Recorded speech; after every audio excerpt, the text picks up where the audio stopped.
Howdy, 8 Bush students. Chapter 39, The Resurgence of Conservatism, 1980 to 1992.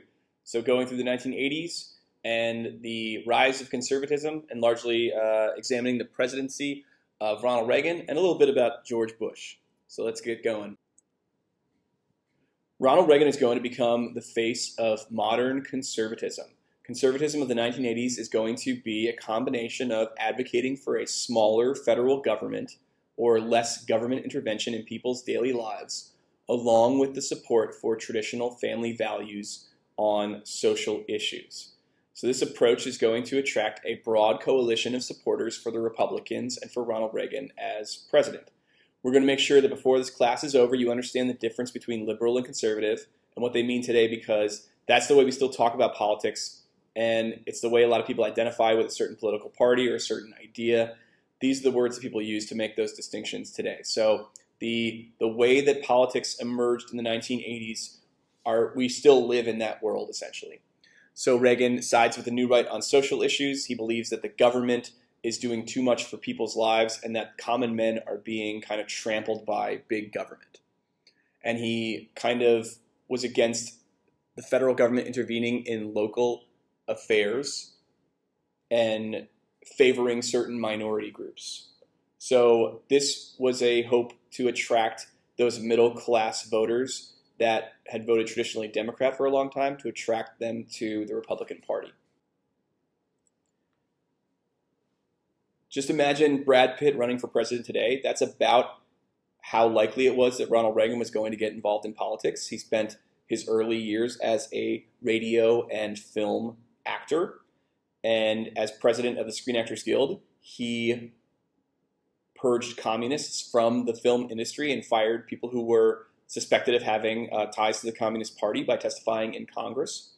In 1954, before this, he would kind of be considered a liberal, and he was in favor of a lot of Franklin Roosevelt's New Deal programs. But he's going to abandon those views for two reasons. One is because he becomes a spokesman for General Electric, and they were a big company that was kind of against government intervention.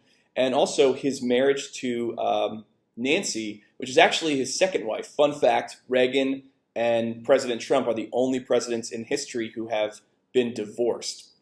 Reagan had been divorced once before marrying Nancy, and Trump has been divorced twice. So as he becomes a spokesman for General Electric, and also a lot of people say influenced by his wife's views and his wife's family, becomes more conservative and really starts to preach against the government. And he's going to be backed by wealthy California businessmen to become the governor of California between 1966 and 1974. So as we know, Jimmy Carter's presidency was having a lot of problems. There were domestic crises, there were foreign crises with the hostage crisis, and there were crises within his own party. He was being challenged in the Anybody But Carter movement, the ABC movement. Senator Edward Kennedy, related to John and Bobby Kennedy, ran against him. Now remember, in 1976, Reagan ran against Ford for the Republican Party nomination, which caused the party to kind of suffer a setback and a little fracturing before the election. The Republican Party is going to gain a lot of steam in 1980, and Reagan is going to be the presumptive candidate for most of that time. So for basically the whole time Carter has been president, Reagan has basically been running for president and getting ready to get the Republican nomination. And then in the Democrats, you have Kennedy challenging Carter, and so that's going to lead to the Democratic Party being fractured up until the election. And Carter's record as president, whenever a president is running for re-election, you have to look at their record and say, do you like the job I'm doing and do you want to see me continue this? Well, a lot of people had turned against Carter. His popularity is very, very low. And so there wasn't a lot of defense against the popular appeal of Ronald Reagan. So the election results is a 10% of the popular vote, which is a pretty big victory. Anything over 4% is a pretty big deal. In Carter's farewell address, he stressed his efforts to scale down the arms race, promote human rights, and protect the environment. And he signed a bill preserving like 100 million acres of Alaskan land for national parks. So his presidency, after he was president, he engaged in so many peace efforts and worked for Habitat for Humanity. He's the oldest living president in history. He's still alive as of this recording, and he still teaches Sunday school in Plains, Georgia. So, Jimmy Carter, the historical consensus is really nice guy, but just not really good for the presidency. So the presidency is kind of like the most critical part of Jimmy Carter's career. He's going to earn the Nobel Peace Prize in 2002. Here's an electoral map of 1980. You can see that Reagan won a very sizable amount of the popular vote and the electoral vote. And as I mentioned in the last lecture, the hostages were released the hour that Reagan was inaugurated, just to kind of stick it to Jimmy Carter. So let's talk about Reagan's ideals. He's going to advocate for smaller government, getting rid of bureaucracy and freeing up the markets. We're going to talk about Reaganomics and what that means. He's going to have a very good relationship with the Prime Minister of Great Britain, also a fellow conservative named Margaret Thatcher. And the idea of equating large government with communism. In a socialist communist system like the Soviet Union, the government kind of intervened in everybody's lives and the government controlled everything. So, the way that Reagan described it is, if we eliminate more government, that means people are more free and they're less likely to be controlled by their government. In the 1960s and 70s, federal spending increased from 18% of the gross national product to about 23%. So government spending had increased with especially programs like Social Security and Medicare. And a lot of that had come out of the defense spending. Remember, there was this détente between the Soviet Union, so there hadn't been as much spending on defense and more spending on social welfare programs. And in 1973, for example, the budget for the Department of Health, Education, and Welfare surpassed the Department of Defense. And that really doesn't happen a lot in American history. Most of the time, defense is, by far like the most that America spends its money on. But Reagan is going to come into office proposing $35 billion in tax cuts, mostly through cutting social programs like food stamps and job training centers. This is going to, this isn't going to get a lot of traction really until there's an attempted assassination on him in March of 1981. He was hit by a bullet from a gunman. And right before he went under for surgery, he kind of said to the doctors, "I hope you're all Republicans," which people thought was really funny. And then, just a couple weeks after he had had been shot and recovered, he made an address to Congress. And so, anytime that happens, anytime like the president is in crisis like that, a lot of people kind of rallied behind him. And this is a political cartoon kind of showing how conservatism is becoming the new look for Washington. We associate conservatism, we say right wing, and so you can see the White House and Congress, all on the right. So conservatives are really starting to gain momentum in Congress and in the White House. So Reagan's budget proposal is known as supply side economics, also known as Reaganomics. And so basically the idea is reducing taxes, so cutting taxes for people, which would free up more money for them to spend on the economy, and then also cutting the budget. So cutting the budget and cutting taxes at the same time was known as supply-side economics, and also known sometimes as Reaganomics or trickle-down economics. So tax cuts and budget cuts at the same time. The economy does recover. Starting in 1983, there was a little bit in 81, 82. It was called the Reagan Recession, where unemployment reached 11%. So there is going to be a bit of a bounce back. And, depending on partly your politics and depending on your economic schools of theory, people debate what happened with the Great Depression and if the New Deal was effective. People debate whether or not, the supply-side economics or trickle-down economics are a credit for, for that economy bouncing back. You have the emergence of middle-class incomes and yuppies, young urban professionals, showing off conspicuous consumption. That's going to be a big hallmark of the 1980s. And don't those two look very classy? A big source of economic upturn during this time is that a lot of that money that had been spent on social programs is going to be shifted into massive amounts of military spending.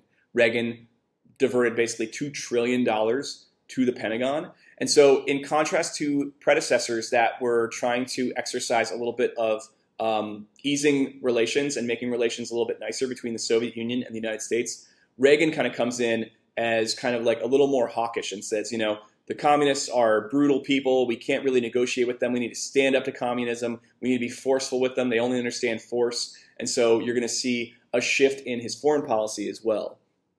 And that's going to be reflected in the federal spending. So Reagan did cut taxes, But he also and Congress also spent so much money, especially on defense, and they didn't cut enough of the budget that you're going to see the emergence of deficit spending. So this is the federal deficit, meaning the amount of debt that America has over the course of World War II to 2009. There's a couple blips. You can see we borrowed a lot of money in World War II. I mean, that was like the most federal spending up to that point in American history. And then you can see under Reagan and Bush, you have the deficit grow. It gets balanced back again in 1998 under the Clinton presidency, but a lot of people credit that with the tax cuts, or the tax increases rather, that Bush implemented right near the end of his presidency. And then you have the war on terror and other social programs that weren't cut, basically causing the deficit to kind of spiral out of control. And we still run up a pretty big deficit today. So foreign policy, we have the domestic policy from Reagan with Reaganomics. Now we have his foreign policy that you need to know. He denounced the Soviet Union as an evil empire and the focus of evil in the modern world, and he wanted to stand up to communism. One of his programs that he was touting for a while was the Strategic Defense Initiative, the idea of implementing a missile-based defense system from space, and there were battle stations that could fire lasers and energy beams to vaporize intercontinental missiles on liftoff. It was a way of kind of upping the arms race, because let's say we can build something like that, the Soviets would have to build something to kind of counter that. Just think Butter Battle Book. It's basically an allegory for the Cold War. So critics of Reagan ridiculed this plan. They called it Star Wars because the Star Wars movies are popular, and they said that he was kind of like out of touch. So relations with the Soviet Union are going to start to get very negative in the 1980s. That's also partly because we boycotted their Olympics in 1980 because of the invasion of Afghanistan. The Soviets are going to come back and they're going to boycott our Olympics in 1984 in Los Angeles.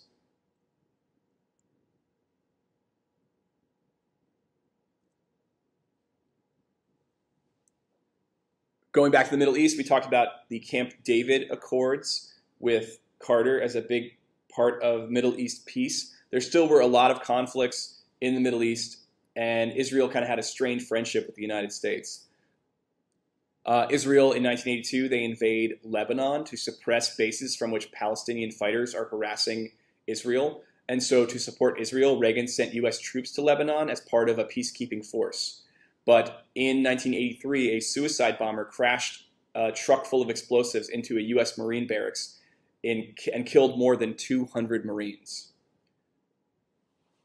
After Reagan suffered no political damage from this incident, opponents began to call him the Teflon president, meaning that nothing bad could really tarnish his image. In Central America, there were leftist anti-U.S. revolutions that deposed the dictator of Nicaragua in 1979. And Reagan labeled these groups the Sandinistas. And he said that the Sandinistas were using Nicaragua as a base for Soviet and Cuban influence in Central America. And so he kind of aimed at Nicaragua and started shipping weapons to revolutionary forces that were against the Sandinista government in Nicaragua. So basically a communist-style government. Reagan is very down on communism, so is trying to support rebels who are fighting against the communists. These advisors were supposed to prop up a pro-American government in El Salvador with the plan of going over the border and eventually retaking Nicaragua. And they provided covert aid to these groups, which were known as the Contras, to try to overthrow the communist government. Also, to demonstrate Reagan's adherence to standing up to communism, U.S. Marines invade Grenada after a coup had killed the prime minister and brought communist leaders to power. So these events demonstrate Reagan's determination to assert U.S. dominance in other parts of the world where communism threatens other governments. That doesn't mean that we're supporting democratic governments. It means that we're supporting anti-communist governments throughout the world. So Reagan is running for re-election in 1984. There was little opposition for a second term. He won 525 electoral votes compared to Walter Mondale's 13, and he won all but Mondale's home state of Minnesota and the District of Columbia. Popular vote was 52.6 million for Reagan and 36.4 million for Mondale. So pretty much an electoral landslide in 1984. After he is reelected, he focuses more on developing relations with the Soviet Union. So he kind of comes in his first term. He's really, critical, and he's very sharp towards the Soviet Union. In the 1980s, a new leader takes over in the Soviet Union, a younger guy named Mikhail Gorbachev, pictured here, and he starts to implement some programs in the Soviet Union to try to reform the communist system. Glasnost was the idea of openness, introducing free speech and some measures of political liberty, and Perestroika was trying to revive the Soviet economy by adopting some free market practices. So Glasnost and Perestroika were aimed at trying to make the communist system better, according to Gorbachev. But what we are going to see is that these are ultimately going to cause the entire Soviet system to unravel, because these people had their free speech repressed for a long time, and now they say, oh, you can speak freely. They're going to be critical of the communist system, and they're going to look for ways to overcome it. So as this is happening, Gorbachev and Reagan are having a series of summits trying to shrink nuclear arsenals and ban intermediate range nuclear missiles. So there is a dialogue going on between the US and the Soviet Union, as well as these reforms from within the Soviet Union. One last thing I'm going to mention about this is that these are the leaders that are going to be seen as kind of joining together to end the Cold War. We are going to see the Cold War end with the fracturing and disintegration of the Soviet Union at the end of the 80s and going into the early 90s. Here's a map that shows various interventions in the Caribbean and in Central and South America of American forces, largely against communism. The Iran-Contra scandal is going to be kind of like the darkest mark on Reagan's presidency. So a couple things that were problems for Reagan. One, there were American hostages being held in Lebanon, and the American government does not negotiate with terrorists. And you had the communist Sandinista government in Nicaragua, which Reagan hated and wanted to overthrow. So a number of US diplomats try to find a way to fund these rebels that are fighting against the Contras and also get the hostages released. How do they do this? Well, they make secret arms sales to Iran, which isn't so good because remember, Iran and the United States are not friends right now because of the hostage crisis. But these secret arms sales were made. In return, the Iranians help secure the release of the hostages in Lebanon, and the money from those arms sales are then diverted to funding the Nicaraguan rebels, the Contras that are in Nicaragua. So this violated the congressional ban on aiding rebels, and also goes against Reagan's vow to not associate or negotiate with terrorists. So in November of 1986, the news broke about these secret dealings. Reagan claimed that he had no idea what was going on. He doesn't really get in a lot of trouble for this, but he kind of comes out of it looking really confused. And so people say, well, now you don't know what's going on in your administration. That doesn't look good either, okay? So, it's either you're breaking the law and you're doing shady stuff, or you don't know what's going on in your own administration. So that's kind of the part that kind of casts a little shadow over Reagan's foreign policy record. But a number of his advisors do end up, going to prison for this. He's still one of the most popular presidents in modern American history, despite this. So if you want to look at any kind of scandal, Nixon is not well received, despite Nixon's foreign policy record in normalizing relations with the Soviet Union and China. The Watergate scandal will always mark him, but the Iran-Contra scandal doesn't really mark Reagan in the same way. So in looking back at Reagan, a lot of people still look back and say that he was kind of this hallmark of conservatism. He was trying to roll back government regulations, lower taxes, balance the budget. He did definitely ease many regulations and push some major tax reforms through, but the balanced budget was definitely not something that was within, within sight at this time. Just to show you another statistic of deficit spending, okay, and federal spending. Yikes. Okay, we got to mention this because this is also part of the Reagan coalition.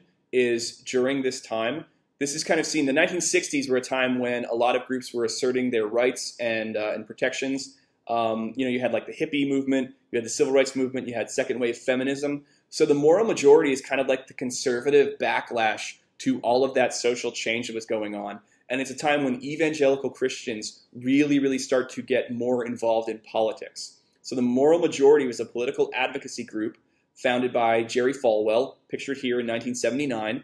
They preached against sexual permissiveness, abortion, feminism, and gay rights. And they tried to achieve these their goals by registering voters and trying to support political candidates. This is really, this is a little tricky because churches aren't supposed to endorse political candidates because they have tax-free status. They're not really supposed to choose sides.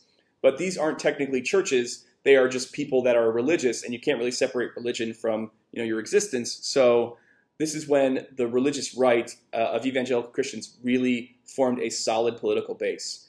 And even today, typically they support Republican candidates, and any Republican who is seeking a presidential nomination has to court the religious right for their support for the evangelical vote, as it's called. And this is kind of where that started. During the 1980s, the Supreme Court becomes more conservative in some of its decisions as well. On one sense, you had the first female Supreme Court justice, Sandra Day O'Connor, appointed in 1981. But you also have a number of cases that kind of are more conservative. The Ward's Cove Packing v. Antonia and Martin v. Wilkes cases made it more difficult to prove an employer practiced racial discrimination in hiring, and made it easier for white males to argue they were victims of reverse discrimination. So that's kind of a dig on affirmative action. You still have challenges to the Roe v. Wade decision during this time. So Reagan is going to be able to appoint a number of justices. He was able to appoint 3. And as we know from recent history, sometimes you appoint justices that are more in line with your political ideas, so these justices were largely conservative. So anytime a president is president for a long time, there's going to be a bit of a backlash. And so Republicans lose control of the Senate in 1986 and wanted to emphasize the Iran-Contra affair as well as signs that the economy were in trouble. And they were kind of proven right a little bit. On Black Monday in 1987, the stock market index plunges, and so there's a little bit of a mini financial crash that's going on. In 1988, though, the Reagan's record and the economy is doing pretty well. The vice president for Reagan for 2 terms, George H.W. Bush, World War II fighter pilot, wins the 1988 election. During this time, this is when the Cold War is starting to unravel. There are protests against communist governments going on in Eastern Europe. The Berlin Wall is knocked down, and Germany is going to reunify in 1990. They have been divided since 1945 at the end of World War II. These democratic protests are going to spread around the world, where governments in Czechoslovakia and Hungary are going to overthrow their communist leaders and establish more democratic governments. There's also attempts to do this in China, but they are crushed by the government in the Tiananmen Square protests in the spring of 1989. This is one of the most famous pictures from that protest. You can see this unidentified person, we don't know who he is, known as Tank Man, standing up to Chinese tanks in Tiananmen Square. So thousands of democratic protesters in China were killed and imprisoned, and the government in China today continues to suppress information about the Tiananmen Square protests. Despite the government's heavy-handed response and the fact that it's a communist country, Bush insisted on maintaining normal relations with Beijing. So the Soviet Union is no more by 1991, and they make this group called the Commonwealth of Independent States. That's not going to be around for a really long time. And so all that area in red you're going to see form into their own countries. So out of the Soviet Union, you have the countries of Russia, Estonia, Latvia, Lithuania, all the stans, Kazakhstan, Uzbekistan, Kyrgyzstan, Turkmenistan, Georgia, Armenia. So those places are all going to become their own countries, and the Soviet Union is going to kind of break up. So this is the end of the Cold War that started after World War II, and there aren't a lot of communist regimes still around today. Another map that kind of shows this change. So George Bush's presidency, very, very quickly. There's going to be some conflict that marks George Bush's presidency. ethnic warfare in Yugoslavia and an independence movement in Chechnya, which is a minority in Russia, is going to cause tensions between the United States and Russia. And there's also going to be accusations of genocide and ethnic cleansing in Yugoslavia in the breakup of Yugoslavia, different ethnic groups kind of fighting for their own countries. In South Africa, we're going to see the end of the apartheid system, which was a system of racial segregation. And Nelson Mandela is going to be freed after serving 27 years in prison, is going to become the country's first popularly elected president. We also intervene in Panama to overthrow a drug smuggler and dictator named Manuel Noriega. But if you want to remember foreign policy things from Bush during this time, the breakup of the Soviet Union is crucial, as well as the Persian Gulf War. That is another war that America is involved in. It started when the country of Iraq invades the oil-rich nation of Kuwait. We had been allies with Iraq for a long time, partly because they were in a 10-year war with Iran, and we didn't like Iran. So we supported them militarily, and we supported their regime. I think they kind of felt empowered by that, so they seized Kuwait. The United Nations and the United States, kind of at the helm, demands a withdrawal from Kuwait. They give Saddam an ultimatum: if you don't do it by this time, we are going to we're going to attack you militarily. So basically, they approve a use of force. An air war begins in January of 1991. And a land war begins February 23rd. It ends very quickly. It's kind of dubbed the 100-hour war. And Saddam is allowed to stay in power. He does survive. And the U.S. and the Allies agree to liberate Kuwait, but they stop at toppling Saddam Hussein's government. This is seen as controversial, especially since we invade Iraq in 2003 and overthrow Saddam Hussein, at that time. So it's going to deepen our involvement in the Middle East. And here's a map of military actions. You can see we assembled a lot of forces on the Saudi border and then went into Kuwait and Iraq from there.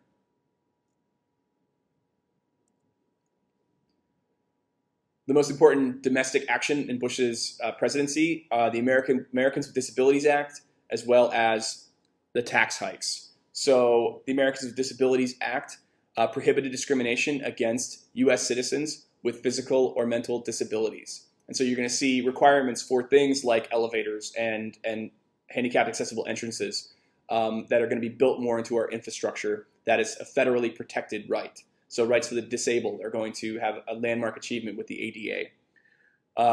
One of Bush's promises when he became president was "read my lips, no new taxes." That was one of the famous things that he said, but he reluctantly did vote for a tax increase, which is going to pretty much cost him the presidency in 1992. He's going to be a one-term president, similar to Jimmy Carter. So domestically, you don't really have to understand everything about supply-side economics, but you should be familiar with Reagan's political philosophy of conservatism and his tax cuts. You don't need to know every single foreign policy action from Reagan's presidency, but you should know his actions regarding the Soviet Union, as well as other anti-communist actions abroad, especially the Iran-Contra scandal. Thanks for listening.